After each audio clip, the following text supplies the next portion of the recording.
এখন সকাল 10টা বাজে, কিন্তু কি রোদ, বাবারে বাবা, বহুত রোদ।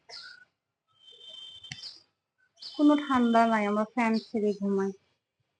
নভেম্বর মাস চলে যায়, ডিসেম্বর মাস পড়লো।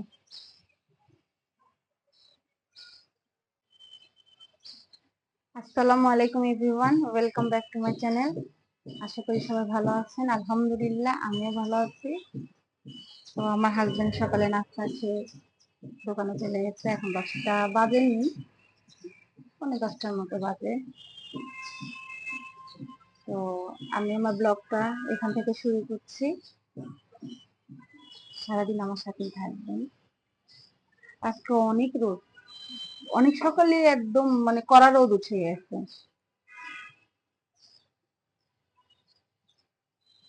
তো আমার সাথেই থাকেন।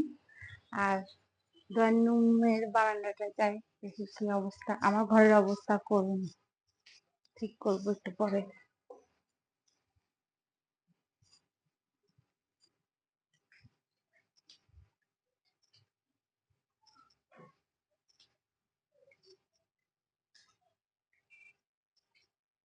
কালকে প্রায় 10টা বাজে আমি কাপড় চোপড় ধুতে দিচ্ছি। এই যে কালকে কম্বলগুলো ধুয়েছিলাম, শুকিয়ে গেছে দেখাই। এই যে কালকে কম্বলগুলো রাত্রে নিয়ে এসে সোফায় দিয়ে রেখেছি। আর কালকে রাত 10টা বাজে কাপড় ধুয়েছি। থাকবে 12টা পর্যন্ত, কাপড়গুলো থাক, মোছা হোক। অনেকগুলো কাপড় ধুয়ে দিচ্ছি কালকে রাত্রেবেলা। চিংড়ি মাছ দিয়ে লাল শাক রান্না করছি, ছোট ছোট চিংড়ি দিয়ে। এখনকার লাল শাক গুলো জানি কেমন লাল হয়ে থাকে না, কেমন যেন একটা কালার। ঝাল ঝাল করে করেছি, কাঁচামরিচ দিয়েছি 5-6টা। হয়ে এসছে, নামিয়ে ফেলবো। লাল শাক দিয়ে চিংড়ি মাছ হয়ে গেছে। এখন নতুন আলু দিয়ে, টমেটো দিয়ে শোল মাছ একটু ঝোল ঝোল করব। বেশি ঝোল না, মাখা মাখা ঝোল করব। আর এটা হচ্ছে হাতে মাখিয়ে ডাল একবারে বসিয়ে দিয়েছি। তো এগুলো হয়ে গেলে, ভাত তো হয়ে গেছে, তো হয়ে গেলে আজকের মতো বেঁচে যাই।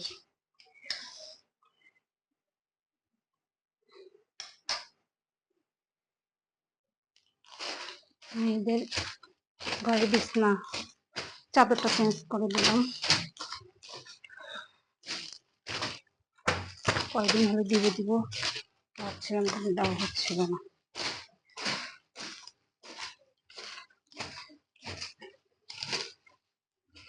চাদরটা চেঞ্জ করে দিচ্ছি।